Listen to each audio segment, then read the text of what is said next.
So hello people, this is your channel CATV, and in this video we are going to understand about the impact of COVID on securitization system.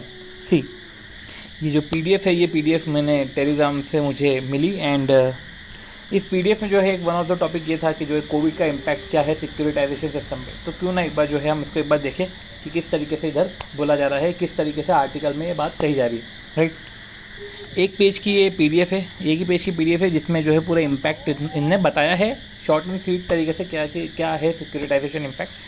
And इसके बाद जो है साथ ही साथ एक जो है अगला टॉपिक ये था कि privatisation of bank and reduction of stress asset. तो इसको हम जो है नेक्स्ट वीडियो में कवर करेंगे।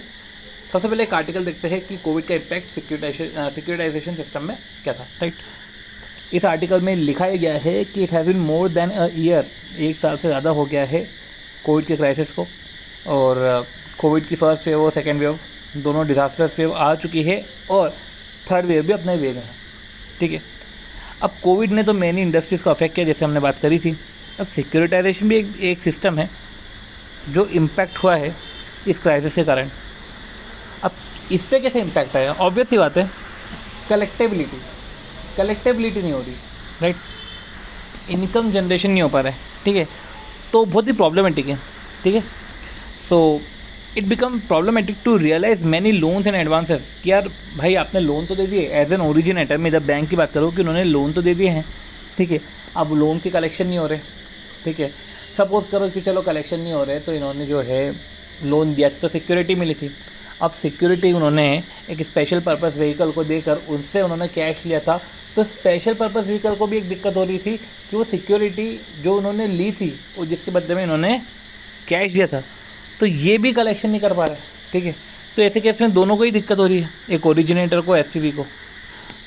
तो सबसे पहले हम इसके इम्पैक्ट को समझे। सबसे पहले हम सिक्योरिटाइजेशन समझते हैं। सिक्योरिटाइजेशन में क्या होता है कि एक प्रोसेस है जहाँ पे जो है असेट्स, जो converting assets into securities, assets जो है वो सिक्योरिटी में कन्वर्ट हो जाती है।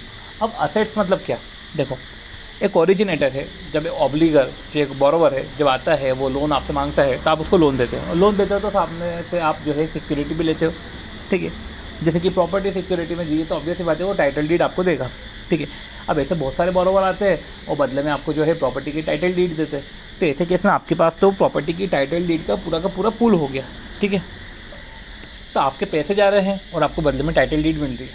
अब क्या हो रहा है कि आपके पास फंड्स नहीं है, तो बैंक उस टाइटल डीड का क्या करेगी। देखो ये उसके लिए तो भले वो टाइटल डीड बैंक के लिए अभी एसेट्स हो गई है, पर बनती बात है कि इसको सिक्योरिटी में कन्वर्ट करना ही पड़ेगा। एक इलिक्विड असेट को लिक्विड असेट में कन्वर्ट करना ही पड़ेगा।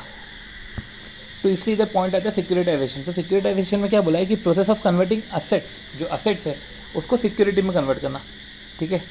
और इलिक्विड जो फाइनेंशियल असेट्स है उसको मार्केटेबल सिक्योरिटीज़ में कन्वर्ट करना। अब पॉइंट ये है कि जो इलिक्विड असेट्स थे उसको सिक्योरिटी में कैसे कन्वर्ट करते हैं कि अब उनको जो है एक ओरिजिनेटर, उसके पास इलिक्विड असेट्स है, वो सबसे पहले एसपीवी को जो है वो असेट्स, तो जो टाइटल डीड है सबकी सब वो देता है, ठीक है, एसपीवी को। अब एसपीवी समझता है कि ओके वो जो भी मॉर्गेज पूल है वो मॉर्गेज पूल की अंडरस्टैंडिंग करता है और क्रेडिट रेटिंग एजेंसी को अपॉइंट करता है कि किससे रिकवरी हो जाएगी, किससे रिकवरी नहीं होगी। तो उस तरीके से जो है क्रेडिट रेटिंग एजेंसी को अपॉइंट करता है और एक मॉर्गेज पूल को एनालिसिस करता है। सपोज़ करो मॉर्गेज पूल में 3 तरीके के निकलते हैं। एक तो मीडियम रिकवरेबल कैपेसिटी है, तो एक जो है मीडियम रिस्क है, एक अपन बोल सकते हैं लो रिस्क है, और एक बोल सकते हैं अपन हाई रिस्क है, ठीक है। तो एसपीवी को लग रहा है कि कहीं कहीं तो लो रिस्क है, मतलब क्या मिल जाएगा, पैसे मिल जाएंगे, कोई दिक्कत नहीं। एसपीवी के पास अभी पैसे नहीं है, ठीक है, तो उसको पता है कि वो पैसे रिकवर करवा लेगा, ठीक है। कई जगह रिस्क कम है और कई जगह रिस्क एकदम मिड है, कई जगह रिस्क एकदम हाई है, जो भी है उसके बेसिस पे वो सिक्योरिटी इशू करते हैं, ठीक है।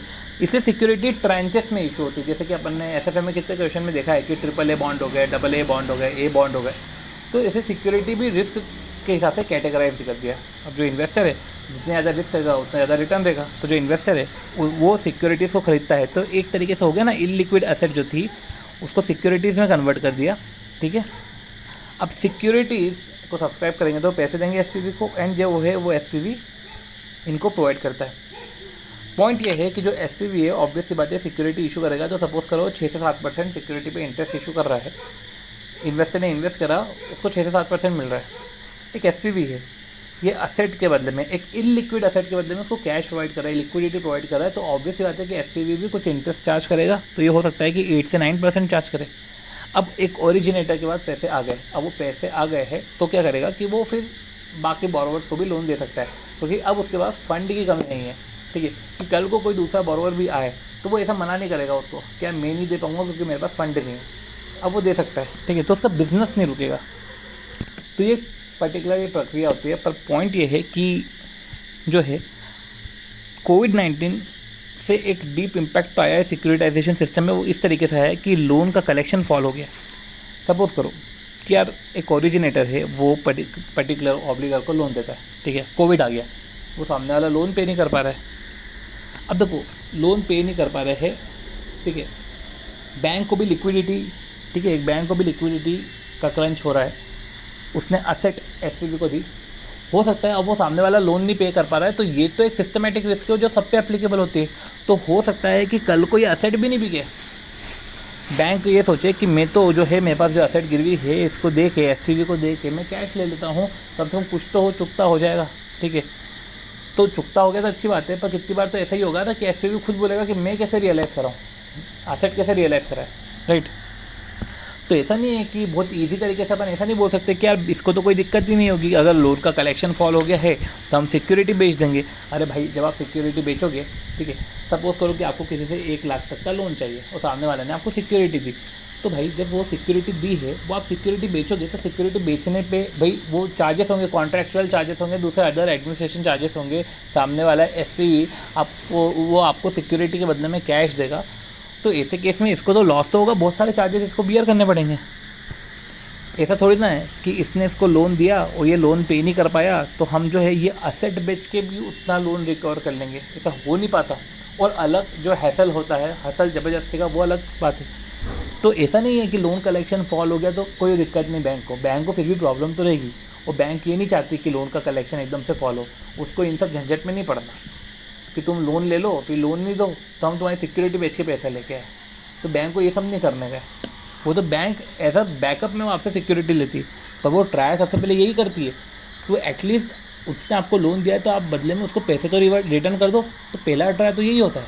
ठीक है, तो लोन का कलेक्शन फॉल हो चुका है, इन्वेस्टर भी जो है एक हाई रिस्क फेस कर रहे हैं, राइट। हाई रिस्क इसलिए फेस कर रहे हैं कि जो एसपीवी के जो एसेट्स है, वो एसेट्स की रिकवरेबिलिटी भी अब कम हो गई है। ठीक है, एक एसपीवी की एसेट्स जो उसके मॉर्गेज जो पुल है उसकी रिकवरेबिलिटी भी जो है अफेक्ट हो रही है, तो इन्वेस्टर भी जो है एक रिस्क फेस कर रहे हैं। अब even with the unfavourable impact, भले ही ये जो है अनफेवरेबल इम्पैक्ट है कोविड का, गवर्नमेंट ने प्रोवाइड करे है many relief in loan repayment. क्या गवर्नमेंट रिलीफ प्रोवाइड कर रहा है, वो बोल रहा है कि चलो ठीक है यार, आपसे लोन पे नहीं हो रहा है तो आपको डिफ़ॉल्टर घोषित नहीं करते हैं। कहीं कहीं जगह तो उन्होंने लोन मोरेटोरियम पीरियड लगा दिया, कहीं कहीं जगह उन्होंने रिलैक्सेशन प्रोवाइड कर दी। ठीक है, तो जो भी लोन मोरेटोरियम का मतलब ये होता है कि भैया लोन मोरेटोरियम, तो ऐसे केस में मोरेटोरियम जो पीरियड है तो आप उनकी ऐसे असेट वसेट बेच नहीं पाओगे। ठीक है, एक बैंक उसकी असेट वसेट नहीं बेच पाएगा, ये लोन मोरेटोरियम है। ठीक है, बैंक को भी वेट करना पड़ेगा। ठीक है, तो ऐसे केस में लोन मोरेटोरियम के केस में ना बैंक कुछ कर पा रही थी। ठीक है, तो गवर्नमेंट ने इस तरीके से एक रिलैक्सेशन दी थी कि पता है कि आप नहीं पे कर पा रहे हो, तो एक मोरेटोरियम पीरियड लेकर आ गए हैं कि जो है आपकी सिक्योरिटी को गिरवी या आपकी सिक्योरिटी को नहीं बेचा जाएगा। ठीक है, आप डिफ़ॉल्टर घोषित नहीं होंगे, आपको पीनल चार्जेस नहीं लगेंगे, तो एक लोन मोरेटोरियम पीरियड लेकर आ गए थे और बैंक को भी ये मानना था। ठीक है, ये सब कोविड आने के कारण हो गया था, राइट। चलो, और कहीं कहीं जगह चलो ठीक है लोन मोरेटोरियम पीरियड नहीं था कहीं, तो ऐसे केस में फिर क्या किया था कि आप असेट्स आप एसपीवी को दे दो, आप असेट्स जो है मॉर्गेज जो पूल है आप एसपीवी को दोगे, एसपीवी के पास भी रिकवरेबिलिटी के चांसेस तो कम ही रहेंगे। तो ऐसे केस में वो आपको भी अगर वो पैसे दे भी रहा है तो आपको हायर इंटरेस्ट पे देगा। फिर सिक्योरिटीज़ भी जो इशू हो रही है वो हायर रिस्क की सिक्योरिटीज इशू हो रही है। तो ये सब सिचुएशन थी। तो इम्पैक्ट ऑफ कोविड, तो एक नेगेटिव इम्पैक्ट ये था कि जो है एनबीएफसी जो है अब फ्रेश लोन तो देने से रही, क्योंकि उनके पास फंड ही नहीं है, राइट। क्योंकि जो लोन दिए हैं तो उनसे उनको पेमेंट आ नहीं रहा है। ठीक है, असेट्स को गिरवी भी रखा है तो एसपीवी से हाई इंटरेस्ट पे कैश मिल रहा है। ठीक है, तो ऐसे केस में फोकस यही है कि आप कलेक्शन, वो उन्होंने जो है instead of fresh loan issue को तो उन्होंने डिले कर दिया, वो कलेक्शन पे ज़्यादा फोकस कर रहे थे, स्कीम्स बना रहे थे ताकि बेटर तरीके से जो है कलेक्शन आ जाए। ठीक है, एक तो तरीका ये हो गया। कि कलेक्शन पे फोकस करा। भाई दूसरा ये है कि आपने जिनको लोन दिया, कोविड के चक्कर में जो भी टेम्प्रेरी क्लोजर था लॉकडाउन के दौरान, उससे भी कैश फ्लो तो इम्पैक्ट होता ही है, ठीक है। तो बैंक का फोकस अब लोन देने की जगह, ठीक है, बैंक क्या करती है कि जो इनका सरप्लस उनसे पैसा लेकर जिन जो नीडी है उनको पैसा देती है। एक तरीके से यही इनका काम है। इन्होंने क्या किया कि भाई अब उन्होंने जो है कलेक्शन पे ज़्यादा जोर दे रहे, राइट। मतलब पहली बार ऐसा हुआ है कि भाई बैंक भी सोच रहा है कि लोन नहीं देने का, अभी तो कलेक्शन ही करवा लो, क्योंकि सरप्लस किसी के पास है ही नहीं और ये अपना पैसा रिकवर करने में लगे हुए हैं। फिर ये बात आती है टेम्प्रेरी क्लोजर और बिजनेस एक्टिविटी, उससे भी कैश फ्लो अफेक्ट हुआ है, ठीक है। और रही बात है तो ये ओरिजिनेटर और एसपीवी दोनों पे एप्लीकेबल है। एक एसपीवी जो मॉर्गेज पूल के बेसिस पे सिक्योरिटी प्रोवाइड करता है, तो उसकी भी जिम्मेदारी होती है कि असेट को रियलाइज़ करवाने का। तो उधर भी दिक्कत है कि वो असेट को रियलाइज़ नहीं करवा पा रहा है। और इन केस जो ओरिजिनेटर है तो उसको तो दिक्कत है ही, क्योंकि उसने तो लोन दे के रखा था। तो ऐसे केस में जो इन्वेस्टर है, इन्वेस्टर ने अपना फोकस, अब जब ऐसी सिचुएशन आ रही थी तो इन्वेस्टर ने अपना फोकस किधर रखा, उन असेट्स पर रखा जो सिक्योर्ड है, कि कम से कम वहाँ से पैसा तो आएंगे। कम से कम रिस्की असेट में ज़्यादा दिमाग तो मत लगाओ, क्योंकि पैसे तो किसी के पास है नहीं, पैसे कोई पे कर नहीं पा रहा है, रिकवरेबिलिटी हो नहीं पा रही। तो इन्वेस्टर ने भी अपना फोकस जो है वो सिक्योर्ड असेट की तरफ शिफ्ट कर दिया। अब ऐसे केस में पॉजिटिव तो ऐसा कुछ है नहीं, पॉजिटिव तो ऐसे खोद के निकालने पड़ रहा है, पॉजिटिव ऐसा कुछ है नहीं इसमें।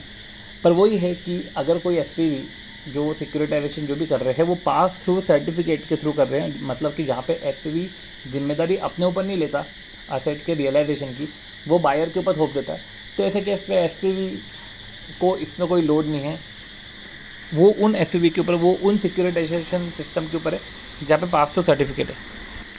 कुछ पॉजिटिव्स ये भी है कि अब कोविड ख़त्म हो रहा है। ये पॉजिटिव्स का मतलब ये है कि अब कोविड ख़त्म हो रहा है तो धीरे धीरे ग्रोथ बढ़ रही है, ठीक है। चीज़ें वापस जो है ट्रैक पे आ रही है, बिज़नेस चलने लगा है, तो लोग भी अब पे कर रहे हैं। तो ये कुछ पॉजिटिव्स थे, ठीक है। ये कोविड के जाते के पॉजिटिव है।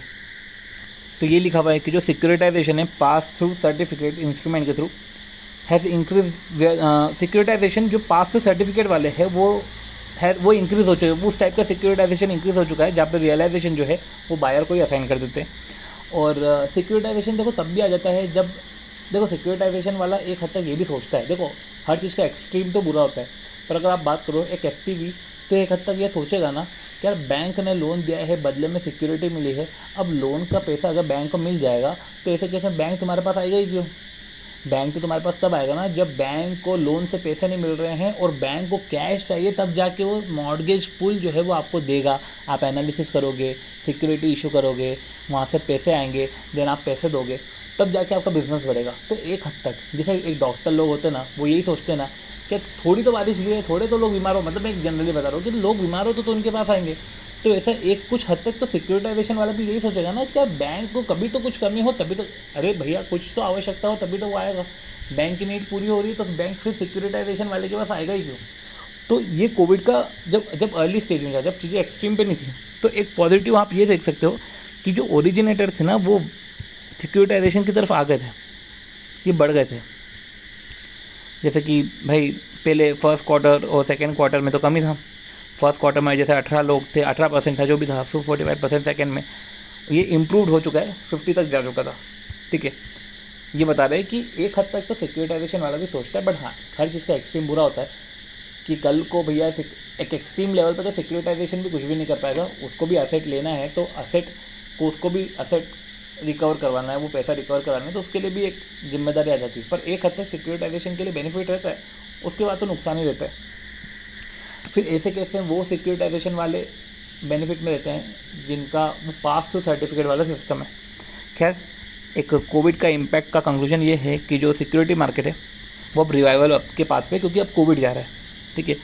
इन्वेस्टर ओरिजिनेटर भी अब अपने जो है, इन्वेस्टर को भी रिटर्न मिल रहा है, एक ओरिजिनेटर को भी जो है अब लोन की रिकवरेबिलिटी हो रही है, ठीक है। ये लोन मोरेटोरियम के एंड के बाद अब जो है, लोन मोरेटोरियम का एंड के बाद, क्योंकि लोन मोरेटोरियम में आप कुछ भी नहीं कर सकते, गवर्नमेंट ने ही रिस्ट्रिक्शन लगा दी, तो उसके एंड के बाद चलो अब ठीक है कि अब आप कुछ एक्टिविटीज़ कर सकते हो, आप जो है लोन का रियलाइजेशन करा सकते हो, लोन के एसेट्स जो भी एसेट्स है उसको बेच सकते हो। और वैसे भी अब जो है लॉकडाउन ईज़ हो चुका है तो रिस्ट्रिक्शन भी अब रिड्यूस हो चुके हैं, इकोनॉमी का भी रिवाइवल हो रहा है, शेयर मार्केट भी बढ़ रहा है, बिजनेस एक्टिविटीज़ भी धीरे धीरे ट्रैक पे आ रही है, वो ट्रैक पे आ रही है तो आपको पैसे भी मिल रहे हैं।